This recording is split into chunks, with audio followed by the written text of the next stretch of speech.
A little dilemma I faced yesterday. My wife is a financial controller in her company and always has to deal with several male colleagues. One in particular is the driver and the go-to guy for payments at the banks, documents, governmental issues. So naturally my wife has a lot of work with him on a daily basis. He is around 13 years older than her, is married, with 2 kids. We know him and his family. They came several times for visits, and vice versa. He is a really nice man, always willing to help my wife anything she needs, driving her to our son's basketball training, or any place she needs to be in. Yesterday my wife's mug broke. She has her picture printed on it with our son, so without telling her, and without my wife knowing, he asked for her picture from her friend, went and got her a mug with her picture printed on it. She accepted it and came and told me the news in the evening. Naturally the mug stayed in the office, as she uses it there. Should I be concerned? I know the guy, he is super nice, but if it was a random mug, I would not have commented. I mean, a personalized mug with her picture on it got me somewhat not comfortable, and I blamed my wife for accepting it, trying to explain to her that it's kind of inappropriate from his side to gift her, and from her side to accept the gift.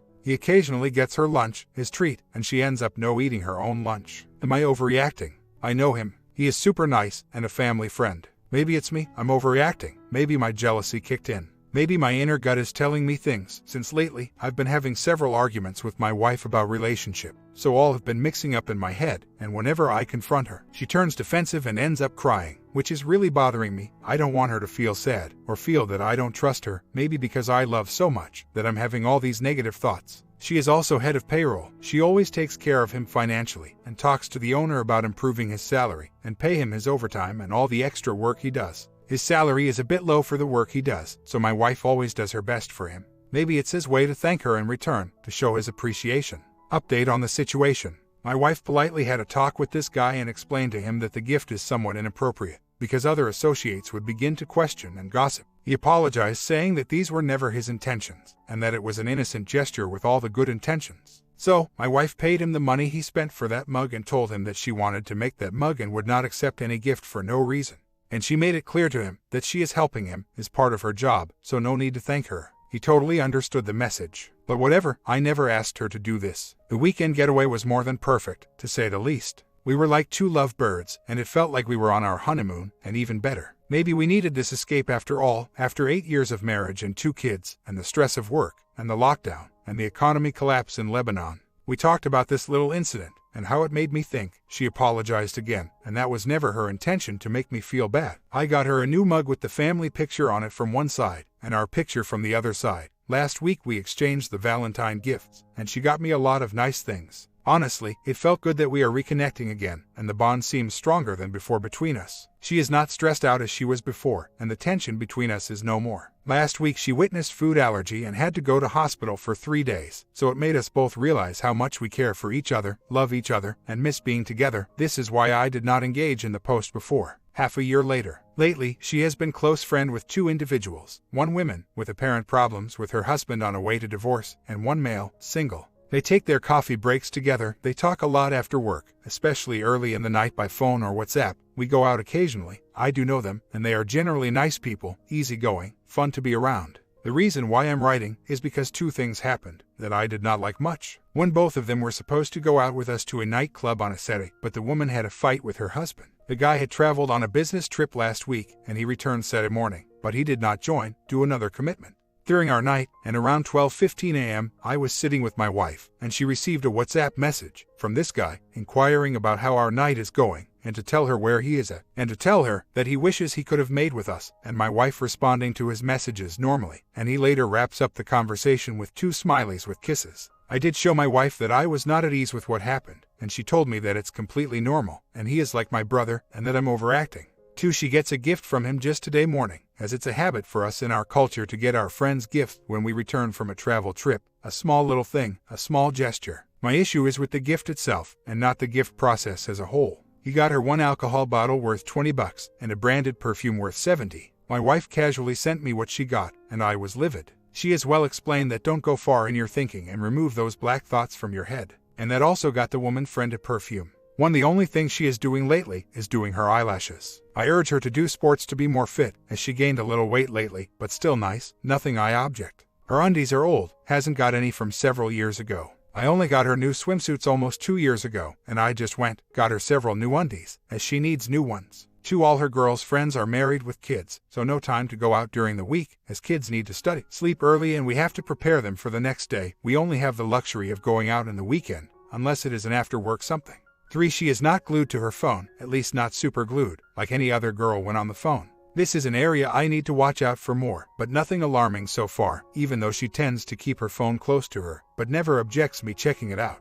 We do share the passwords of our phones and the fingerprints. 4. Never got in her mind. Again, I usually set the tone here. She is reactive, not proactive. For the clubbing thing, you are right, we got active again these couple of months back, following my recommendation, and I started behaving more actively during our night out, as I'm known to be the quiet one on the dance floor, and she is the dancer, so I'm trying to keep up with her, which she is liking by the way, and she always tells me I love you like this, keep it going.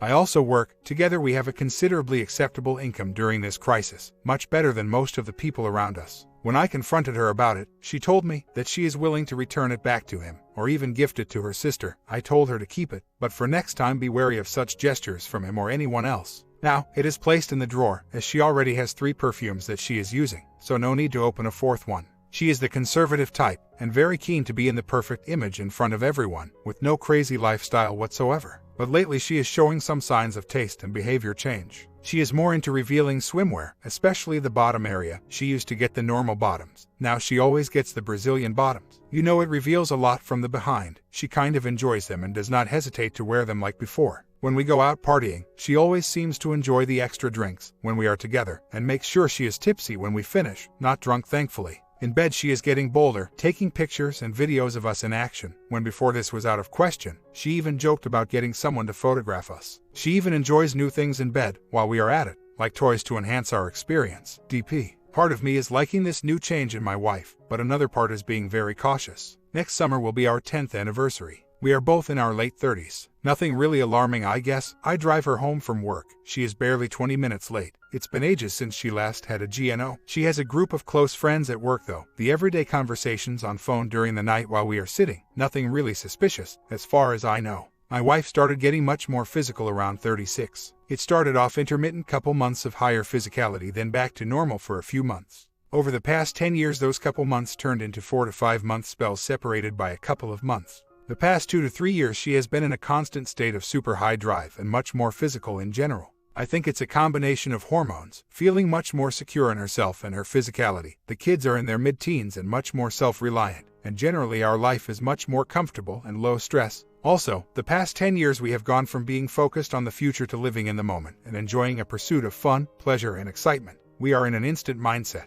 The recent changes in my wife's behavior were starting to make sense to me. As we approached our 10th anniversary, and with us both in our late 30s, I began to reflect deeply on our relationship and how we had evolved over the years. The signs had been there, her sudden change in fashion choices, especially the revealing swimwear, her newfound enthusiasm for drinks, photography and intimate moments, and the new things she was suggesting in bed. Some part of me really appreciated these changes, finding excitement in the newfound spontaneity. However, the more cautious side of me couldn't shake off the gut feeling that something might be off. I noticed she began to engage more with her friends, especially 2 of them, one woman going through marital problems and on the brink of a divorce, and a single man. Their interactions, the gifts, the late-night messages, it all added up. I decided to sit down with her, a bottle of wine in hand, and discuss my feelings. I began, "Honey, I've noticed some changes in you lately. Some are exciting, some are different." She smiled. "You mean how I've started embracing life more?" I nodded, "Yes, but not just that. Your new friends, the gifts, the messages. It's just, it feels like we've drifted in certain ways, and it makes me uncomfortable."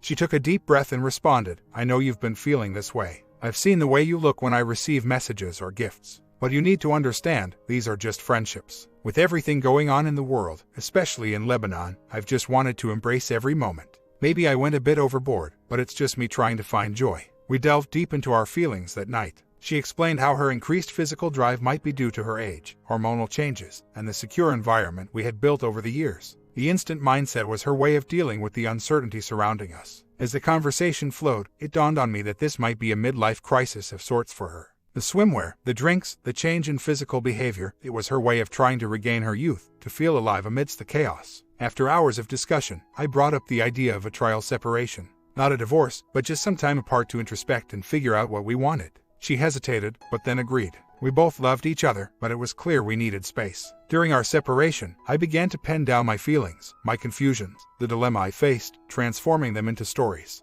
It became my way of coping. A few months later, we met again. We decided that while we cherished our years together, we had grown apart. A mutual divorce was the most amicable solution.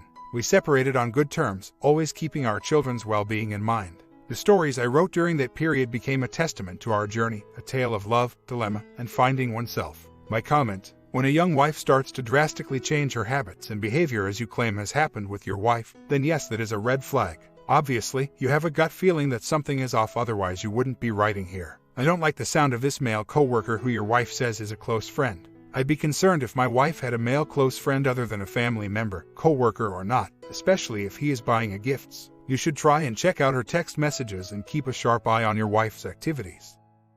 Story 2. I have been with my wife for 23 years and married for 19 years. We have a 17-year-old daughter. Over the years, my wife has had a few serious flirtations with men, including suggestive text messages, but until December last year, there had been nothing physical with any of these men. After the last incident 6 years ago, we saw a counselor and I felt we had made great progress in becoming closer. Last year, while I was away on business, my wife brought her karate instructor home to our house, and they were in the process of getting to have intercourse when my daughter arrived home and disturbed things. My wife begged my daughter not to say anything, promising that she would tell me, but didn't want to ruin Christmas. Finally, in February, I found out by accident, and it was devastating because our relationship had continued as normal. I was completely unaware. Having found out, I was gutted and initially said I wanted a divorce because I couldn't cope with the whole thing, but here's the thing: I love my wife. We have sought counseling, and last week my wife had 3 one-on-one sessions with the counselor. In a nutshell, the counselor unearthed that 17 years ago, after my daughter was born, my wife disconnected from me because of something I did. She had a difficult delivery and an episiotomy, which was very painful for her. I pushed her back into bonding too soon, and that is apparently what caused her to disconnect, feeling that I had no empathy. I am devastated by this knowledge because I would never intentionally hurt my wife in this way.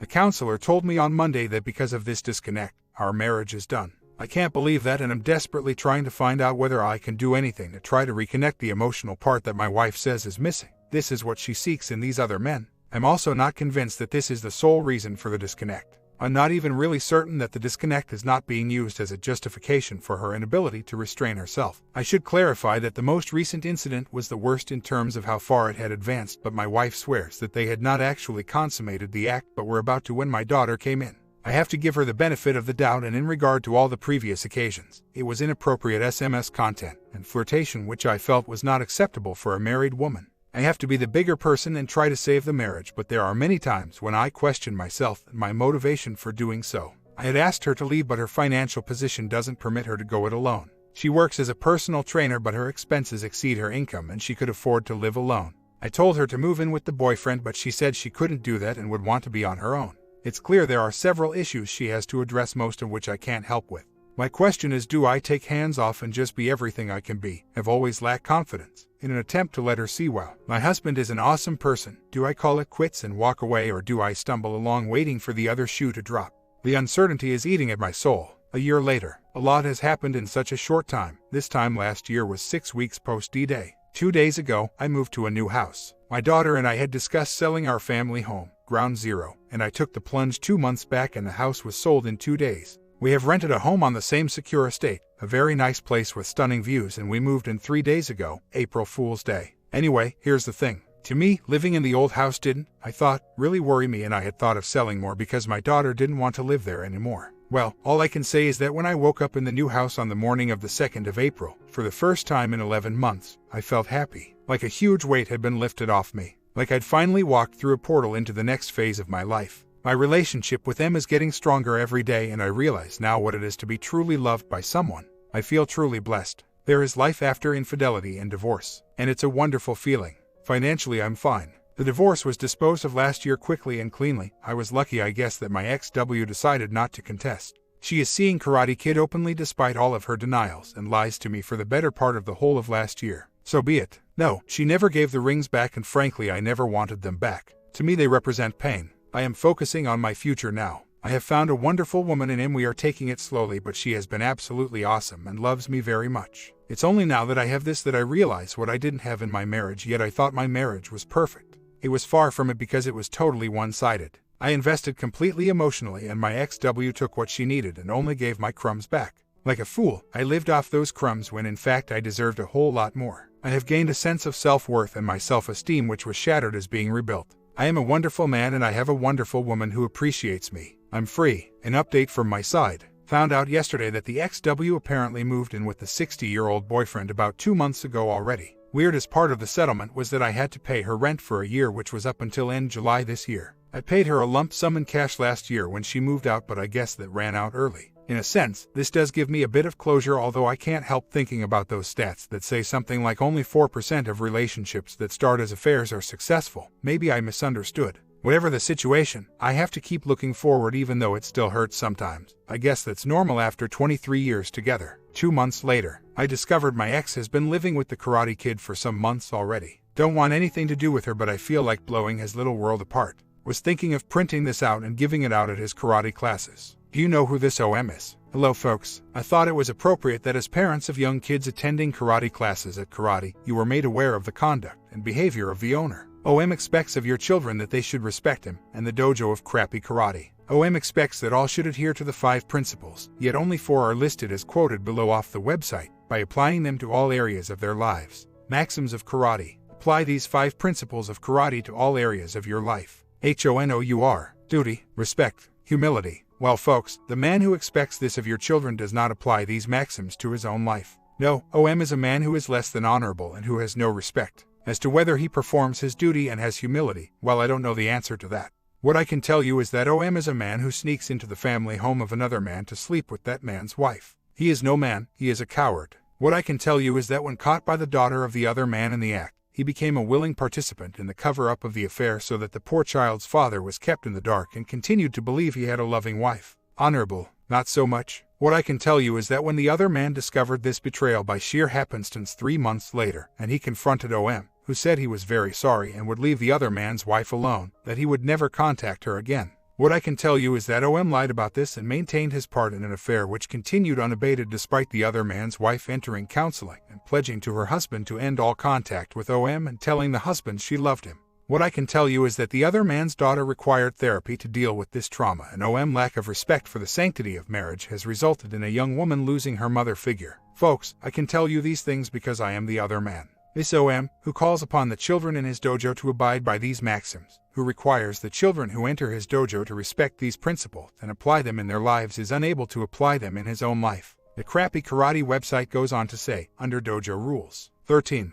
Treat your gym with respect, it is your sanctuary. Well, as my home was my sanctuary yet you had no respect for that. OM played a pivotal role in the catastrophic destruction of a family through selfish disregard, a lack of respect, and he has proven through his actions that he has no honor. Is this guy being really a good role model? You decide. That out to blow his world apart and I can put his name in because it is fact, indisputable fact. Am I just being vindictive? Firstly, no way would I, nor had I, ever contemplate handing anything to kids. It was always intended that this would be handed to parents of the kids going to his classes. These classes to which I refer are run at 2 local schools and I had considered writing also to the headmasters of both schools to advise them of the conduct of the tenant using their facilities. Secondly, yes, the is this vindictive part was rather a rhetorical question because yes, it is vindictive and with good reason. He deserves it.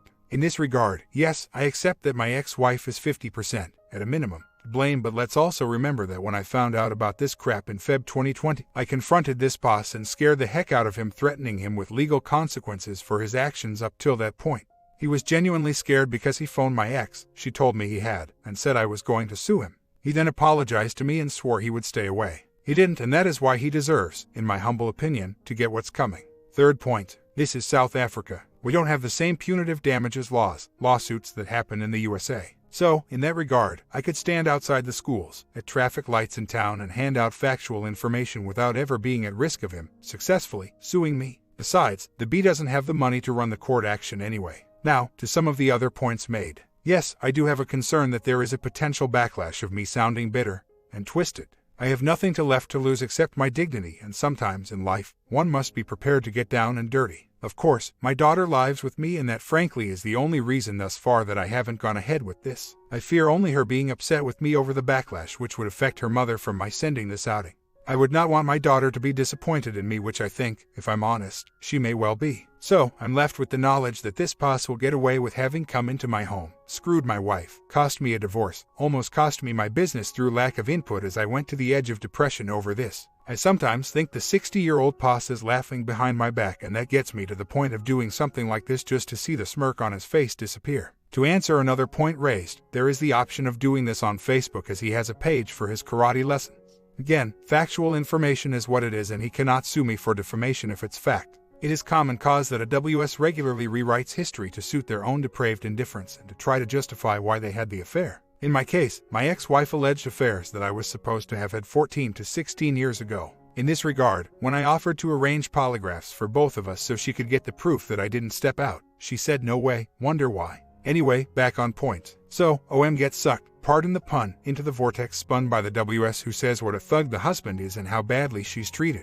Does one cut some slack to the OM because he is led to believe that he is rescuing a damsel in distress, or does one remain steadfast in the point of view that his affair partner was married and as such, off limits? Whether the marriage was happy or not is not really relevant. What do you good folks think? For what it's worth, my take is that there is no slack to be cut. The WS always had the option of ending the unhappy marriage, if that is what it was, before entering another relationship. In my case, let's remember that my ex-wife stated in counseling that a mere 4 months before she brought Karate Granddad into my home to screw him, she had sat on the steps outside our home with a cup of coffee thinking how perfect her life was. So, the subsequent BS about disconnection and how I was so angry at life is just utter smoke and mirrors, and a desperate attempt on her part to deflect attention away from the fact that she stepped out, pure and simple hedonistic pleasure chasing, and got bussed by our daughter in our own home. If I had not been told the above about our relationship, and also that 80% of our relationship was perfect, I may have cut her, and him, some slack. If I was a mean screw to live with, treated her badly, I would say I perhaps created the opportunity for her to be vulnerable to a skilled player's advances. Truth is, she had the perfect life. A devoted husband who worked his ass off to provide a nice, comfortable lifestyle, who treated her like a princess and worshipped the very ground she walked on. A husband who supported her dreams financially and emotionally, and was proud of her success. The thanks, she screws Granddad in our house, and then she dream up some utter horse crap about an emotional disconnection as the reason why she was vulnerable to the advances of a skilled player who knew full well she was married. Screw them both. Update. After much weighing of options, I decided that it was best to let this go. I heard the other day from a mutual friend that the ex is not looking good at all. She'd looking sad and all was the description. I get no satisfaction from hearing that except to note that it is exactly as I predicted her life choice would pan out. Sadly, she has a very stubborn streak in her, so she would rather be unhappy than admit that shacking up with Granddad Karate Kid is not what she truly wants. She's now living the life she has to live rather than the life she wants to live. Her choice at the end of the day. I'm doing okay, I guess. Still have the odd flashes of anger when I'd like to beat the crap out of Granddad, but they're fewer and further apart now. I've just bought a new house, have been renting since April after selling my house. It's still in the same security estate but on the opposite side of the nature reserve area to my old place. Not wild about moving a second time in the space of a year, but it's all good. It's nice to be able to put the personal touches to a place that is actually yours. I'm taking things very slow with my girl, Em. She's been really awesome and continues to be so. My daughter and her get on so well, and that's really cool. There are still times when I think back to things my ex said during 2020 when I was so sure what we had was perfect. I realize now it was far from perfect. Only perfect in my mind, not hers. She has to live with her choices now, I guess, but I'd be lying if I said I get satisfaction from knowing she's not happy. She had it all and threw it away. Sad but true. I continue to grow as a person, which makes me realize how much my ex held me back without my realizing it.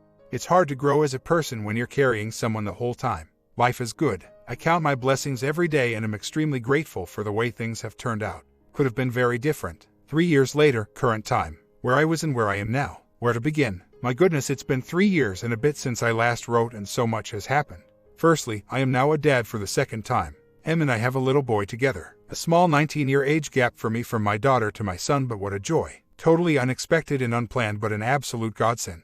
My mom summed it up best when we gave my folks the news. She said, "He will be the glue that cements your new life together." So true. So, Em and I got married as well. Yeah, I know that I swore never again, not sure if I mentioned it here, but anyway, I have discovered with each passing day what it's like to be truly loved by someone, to be respected and appreciated. Em is an amazing woman who I grow to love more and more. She has patiently stood by me as I have worked through anger, emotions, trust issues, insecurity issues, anxiety, all part of the healing process. Em has been my rock, and she has simply loved me, asking for nothing in return. That has allowed me to walk a path to healing as I have, and I will forever be in her debt for being so good to me. We've had our moments, but here's the thing. My ex and I never fought, and I think in hindsight it were unnatural. Em and I have argued and had a few humdingers, but at the end it's been a healthy fight that addresses issues, and we are mature enough to sort it out, to grow from that point and to forgive one another. I guess what I am saying is that it is an adult relationship. I got through my daughter's 21st birthday celebration in January, where I had to see the whole ex family and the OM for the first time in 4 years. It was awkward to an extent, but at the same time it was therapeutic, almost cathartic. I have come to realize that I didn't know what I was missing out on because I thought what I had was normal, was good. In a sense, the ex and her cheating did me a favor. It was painful to go through at the time, and it was crappy to include our daughter in the mess like she did, but at the end the outcome for me has been good. My daughter is finally in a good place again. She's truly happy again and smiling and laughing, and she adores her little brother. She calls him Ma now, and they have the most wonderful relationship. My daughter, she sees Em as a mother figure. Em is a nurturing, kind soul, and her mother is more of a friend. If it works for my daughter, I'm happy. My comments: what an awesome ending, and all the best to you and your new family. You deserve it. See, things get better when you focus on yourself.